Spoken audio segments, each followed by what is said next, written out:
सेठ हरिप्रसाद माँ दुर्गा के परम भक्त थे। वो हर साल गांव में नवरात्रि उत्सव पर गरबा का भव्य आयोजन किया करते थे, जिसमें पूरा गांव आमंत्रित रहता था। नवरात्रि उत्सव में सेठ हरिप्रसाद के द्वारा किए जाने वाले गरबा आयोजन की धूम आसपास के सभी गांव तक नवरात्रि प्रारंभ होने से पहले ही पहुंच जाती थी। देखिए मुनीम जी, गरबा समारोह में कोई भी कमी नहीं रहनी चाहिए। आप जानते हैं मेरे लिए नवरात्रि उत्सव कितना महत्व रखता है। मैं प्रति 6 माह के बाद नवरात्रि उत्सव आने की प्रतीक्षा करता हूँ। आप नहीं जानते हैं मैं कितना उत्साहित हूँ। इसलिए शहर के बड़े से बड़े गरबा नृत्य करने वाले ग्रुप आप बुला लीजिए, ताकि गरबा आयोजन में खूब रंग जमे। आप चिंता मत कीजिए सेठ जी, शहर से बहुत बड़े गरबा नृत्य करने वाले ग्रुप को बुलाया है। बहुत बढ़िया नृत्य करते हैं। चलो अच्छा है, हमारी प्रीति भी शादी के बाद जमाई राजा के साथ गरबा फंक्शन देखने आ रही है। प्रीति के ससुराल वाले भी बहुत खुश होंगे इतनी तैयारी देखकर। वो भी तो पहली बार इस गरबा आयोजन में भाग लेंगे। बस माँ दुर्गा की कृपा से सब कुछ अच्छे से हो जाए। अरे प्रीति की माँ, सब कुछ अच्छे से होगा। माँ दुर्गा के आशीर्वाद से इस बार भी गरबा आयोजन बहुत बढ़िया होगा। सेठ हरिप्रसाद नवरात्रि की तैयारियां जोरों से कर रहे थे, पर सेठ भानु प्रताप, जो कि हरिप्रसाद का चचेरा भाई था, वो बहुत ही ईर्ष्यालु स्वभाव का था। जब भी सेठ हरिप्रसाद के बारे में वो किसी के मुंह से वाहवाही सुनता तो जल भुन जाता। अरे सेठ जी, आपने सुना? सेठ हरिप्रसाद जी बहुत भव्य गरबा आयोजन करने जा रहे हैं। क्या तैयारी हो रही है धर्मपुर गाँव में? ये कौन सी नई खबर सुना रहे हो राम प्रकाश? ये तो हर साल का ही नाटक है। सेठ हरिप्रसाद का नवरात्रि के नाम पर फालतू के आयोजन करता फिरता है। सुना है 9 दिन तक हरिप्रसाद जी मेहमानों के स्वागत में ही लगे रहते हैं। खूब भीड़ और खूब आनंद होता है। अरे ये सब तरीके होते हैं अपने मान सम्मान को बढ़ाते रहने के। ये सब हरिप्रसाद का घमंड है। वो अपने पैसे और रुतबे की नुमाइश करते हैं। अब मैं क्या ही बोलूं सेठ भानु प्रताप। अच्छा चलता हूँ, धर्मशाला में पत्नी और बच्चे इंतजार कर रहे होंगे। कल धर्मपुर गाँव भी जाना है। अब इतने सारे लोगों के मुंह से गरबा आयोजन की बातें सुनकर सेठ भानु प्रताप गुस्से में आग बबूला हो गया। सुबह से जिसको देखो सेठ हरिप्रसाद और गरबा आयोजन की ही बातें कर रहा है। मुझे इस हरिप्रसाद का कुछ तो करना ही होगा। हर साल ये गरबा आयोजन रख देता है और जिसको देखो इसकी वाहवाही करता रहता है। मेरा चचेरा भाई है, मेरी तो कोई इज्जत ही नहीं करता। जिसको देखो हरिप्रसाद के ही गुण गाता रहता है। सुनो जी, हरिप्रसाद भाई साहब ने गरबा आयोजन का न्योता भेजा है। तो क्या करूं? चली जा, तुझे जाना है तो। मुझे क्यों बताने आ रही है? सेठ भानु प्रताप अपनी पत्नी पर चिल्ला पड़ता है। तभी एक गरबा करने वाला ग्रुप उसकी दुकान पर आता है। सेठ जी, हमें धर्मपुर गांव जाना था। क्या आप बता सकते हैं कि यहाँ से कोई बस जाती हो? वहाँ सेठ हरिप्रसाद जी ने हमें गरबा के लिए बुक किया है, पर गलती से हम इस गांव में उतर गए। अब हमें पता नहीं कि वहाँ जाने के लिए बस कैसे मिलेगी। आप हमारी मदद कर देते। मिल गया तरीका। अब मजा आएगा देखकर। जब गरबा आयोजन में गरबा नृत्य करने वाले ही नहीं पहुँचेंगे तो हरिप्रसाद का कितना अपमान होगा। बहुत इतराता है वो बोलकर कि शहर से गरबा करने वाली मंडली बुलाता हूँ। अब ये सारी बातें धरी की धरी रह जाएंगी। कुछ देर अपने मन में चापलूसी से भरी योजना बनाने के बाद सेठ भानु प्रताप गरबा मंडली वालों से बोला, देखिए आपको सेठ हरिप्रसाद के यहाँ गरबा करके इतने पैसे नहीं मिल पाएंगे जितने पैसे आपको मैं गरबा ना करने के दूंगा। मैं समझा नहीं आपकी बात। सेठ भानु प्रताप ने गरबा मंडली के प्रमुख आदमी के कानों में ऐसी बात कही जिसे सुनकर वो खुशी से मुस्कुराने लगे। और फिर नवरात्रि उत्सव का दिन आ गया, पर कहीं भी गरबा मंडली वालों का अता पता नहीं था। सेठ हरिप्रसाद परेशान हो गए। अरे मुनीम जी, अब तक गरबा मंडली वाले क्यों नहीं आए? आपने तो कहा था वो दोपहर तक आ जाएंगे, और अब तो शाम के 6 बज चुके हैं। उनका कोई अता पता नहीं। मैंने बहुत फोन मिलाए पर उनका नंबर ही नहीं मिल रहा है सेठ जी। मैं खुद परेशान हूँ। शहर जाने में कम से कम 4 घंटे लग जाएंगे। नवरात्रि की पूजा के लिए पंडित जी भी बुला रहे हैं। उसके बाद गरबा प्रारंभ करना है। कैसे करोगे? सारे मेहमान आए हुए हैं। नवरात्रि समारोह में सब हमारे यहाँ ही तो गरबा देखने आते हैं, और फिर माँ दुर्गा की पूजा में शुरुआत तो गरबा से ही होती है। सब कैसे होगा? पापा क्या हुआ? कुछ पता चला? मेरे ससुराल वाले भी बार बार पूछ रहे हैं। सब तैयार हैं कि गरबा कब शुरू होगा। उन्हें भी गरबा खेलना है। मैंने तो उनसे इतनी बड़ी बड़ी बातें बोल दी थी कि मेरे पापा बहुत अच्छा बहुत बड़ा आयोजन करते हैं, पर यहाँ तो कुछ भी नजर नहीं आ रहा। सारा ग्राउंड सुनसान पड़ा है। हे देवी माँ, यदि मैंने हर नवरात्रि सच्ची श्रद्धा और भक्ति से आपके स्वागत में गरबा का आयोजन किया है तो मेरी प्रार्थना सुन लो माँ। मुझे इस दुविधा से बाहर निकालो मैया, मेरी मदद करो। क्या बात है प्रीति बहू, तुम तो कह रही थी कि तुम्हारे पिताजी शहर से बहुत बढ़िया गरबा नृत्य की मंडली बुलाते हैं, पर यहाँ तो कुछ भी नजर नहीं आ रहा। हम तो बेकार ही तैयार हो गए। अरे तुमने तो कहा था कि गरबा होगा और बहुत देखने वाला होता है। इस चक्कर में मैं भी तुम्हारे साथ आ गया। मुझे तो पता चला है कि गरबा मंडली वाले आए ही नहीं है, तो अब गरबा कौन खेलेगा? यहाँ तो कोई तैयारी नहीं लग रही है। पापा बात कर रहे हैं, कोई न कोई इंतजाम हो जाएगा। सब लोग कुछ न कुछ बातें ही कर रहे थे। सेठ हरिप्रसाद को घबराहट हो रही थी। हरिप्रसाद की पुकार माँ दुर्गा के कानों तक पहुँचती है। माँ दुर्गा अपनी 9 शक्तियों को बुलाती हैं। शैलपुत्री, ब्रह्मचारिणी, चंद्रघंटा, कुष्मांडा, स्कंद माता, कात्यायनी, कालरात्रि, महागौरी, सिद्धिदात्री, आप सभी प्रकट हो। माँ दुर्गा की आज्ञा से 9 देवियाँ प्रकट होती हैं। देवी दुर्गा, आपने हमें याद किया। मुझे आप सभी देवियों की आवश्यकता है। आप सभी देवियों को मिलकर मेरे भक्त हरिप्रसाद के द्वारा किए जाने वाले नवरात्रि उत्सव में गरबा प्रस्तुत करना है। भक्त हरिप्रसाद को हमारी आवश्यकता है। आप जैसा चाहती हैं वैसा ही होगा देवी दुर्गा। हम 9 देवियां गरबा खेलने अवश्य जाएंगी।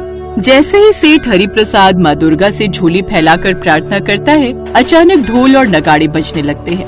उस रात नवरात्रि के पहले दिन गरबा में खूब रौनक लगी। सबने गरबा की बहुत तारीफ की और खूब आनंद उठाया। अचानक अगले दिन सुबह सुबह शहर की गरबा मंडली का मालिक सेठ हरिप्रसाद के पास आता है। सेठ जी, मुझे माफ कर दो, मुझे माफ कर दो। मैं लालच में अंधा हो गया था। माँ दुर्गा मेरे से नाराज हो गई। कल रात वो मेरे सपने में आई थी। वो मेरे से बहुत क्रोधित थी।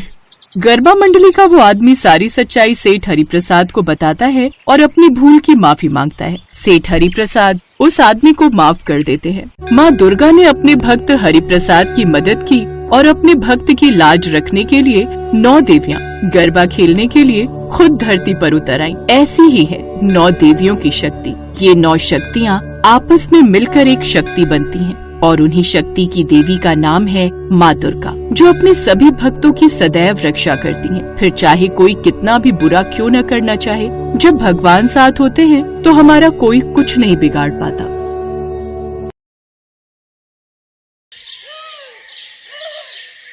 जम्मू के पास पहाड़ों से घिरा हुआ एक छोटा सा गांव था।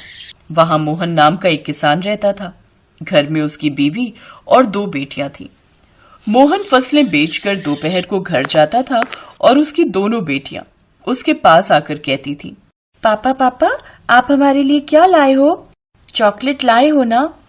नहीं बेटी, बस एक कद्दू लाया हूँ। कद्दू? कद्दू से क्या होगा? हमें तो चॉकलेट खाना है।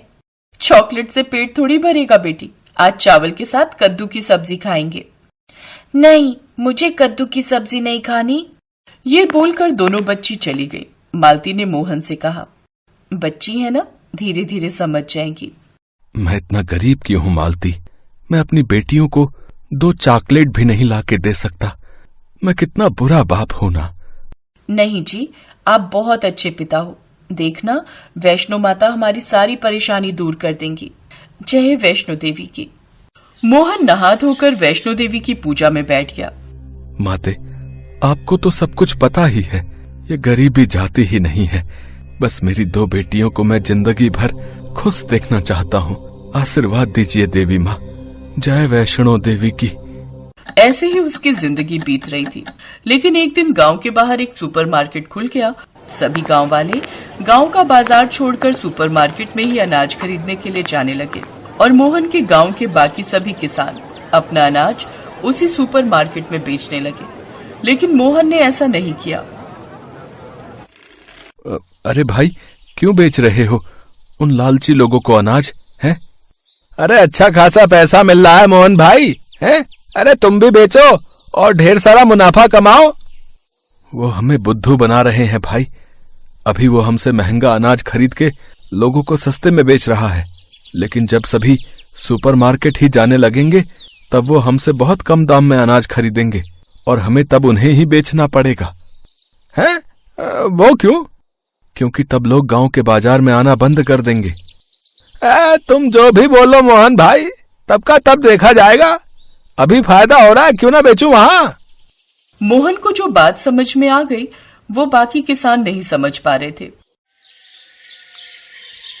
पापा, आज आटा लाए हो ना? नहीं बेटी, आज नहीं ला पाया, कल पक्का लाऊंगा।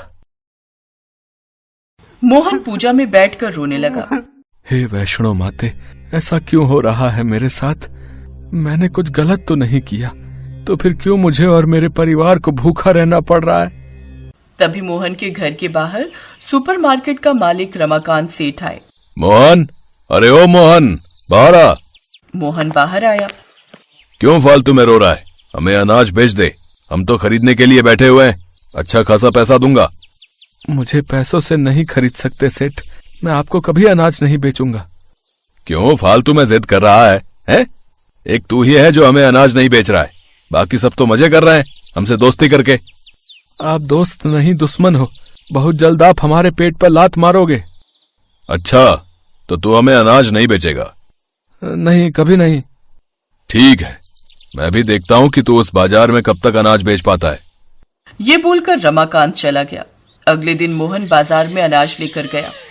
एक दो लोगों ने आकर मिर्ची वगैरह खरीदी। और भी सब्जी लो ना साहब, साग है, टमाटर है। नहीं, सुपरमार्केट में बहुत कम दाम में मिल रहा है ये सब। ये बोलकर वो आदमी चला गया। तभी वहां एक बूढ़ी औरत आई। बेटा, मुझे साग चाहिए, तेरे पास है ना? हाँ माँ जी, ताजा साग है। लेकिन मेरे पास पैसे नहीं है बेटा, मुझे तू मुफ्त में देगा क्या? घर में खाने के लिए कुछ नहीं है, साग उबाल कर खा लूंगी। मुफ्त में? ठीक है, ले जाइए माँ जी, भूखे पेट सोने का दुख मैं जानता हूँ, ये लीजिए। मोहन ने उस बूढ़ी औरत को साग दिया। तेरा बहुत बहुत शुक्रिया बेटा, माता वैष्णो तुझे बहुत सारी धन दौलत दे। ये बोलकर वो बूढ़ी चली गई और वो हर रोज मोहन के पास आने लगी। इस तरह एक महीना बीत गया और एक दिन मोहन के पास एक अमीर आदमी आया। मोहन, अगले हफ्ते मेरी बेटी की शादी है, उसके लिए जो है मुझे बहुत सारी सब्जियां चाहिए, समझे? करीब 2 लाख रुपए की सब्जियां। 2 लाख रुपए? हो जाएगा मालिक, लेकिन आप सुपरमार्केट से ना खरीदकर मेरे पास क्यों आए हो? अरे सुना है सुपरमार्केट वाले सब्जियों को ज्यादा दिन तक ताजा रखने के लिए दवाई मिला रहे हैं। मुझे ताजी सब्जियां चाहिए भाई। बोलो, हो जाएगा ना? हाँ हाँ, हो जाएगा हो जाएगा। मोहन बहुत खुश हुआ। बस 1 हफ्ते बाद मुझे बहुत सारा पैसा मिलेगा, फिर मैं तुम लोगों के लिए चॉकलेट लाऊंगा। हाँ। मोहन की बेटियां भी बहुत खुश हुई, लेकिन ये बात रमाकांत सेठ के कानों में पहुंच गई।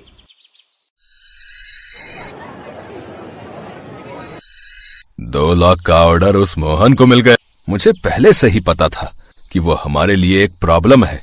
अब समय आ गया है उसे रास्ते से हटाने का। शादी वाले दिन 2 लाख की सब्जी मेरे सुपरमार्केट से ही खरीदी जाएगी। रमाकांत ने एक गंदा प्लान बनाया।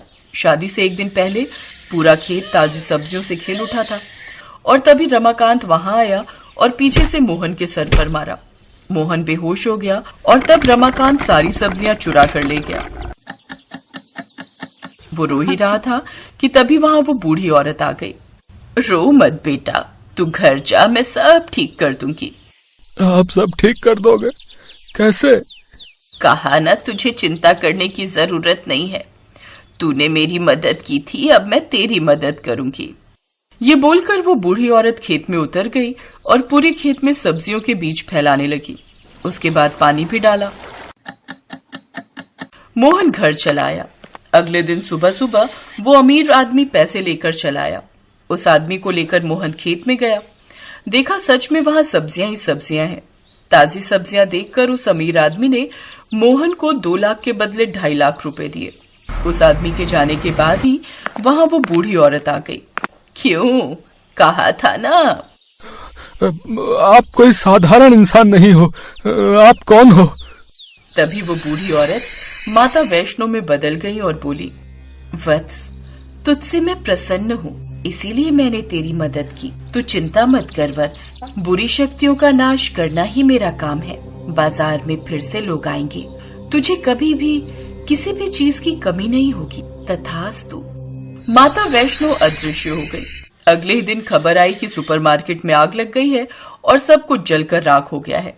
गांव के बाजार में फिर से लोग आने लगे और माता वैष्णो की कृपा से खुशी खुशी जीने लगा।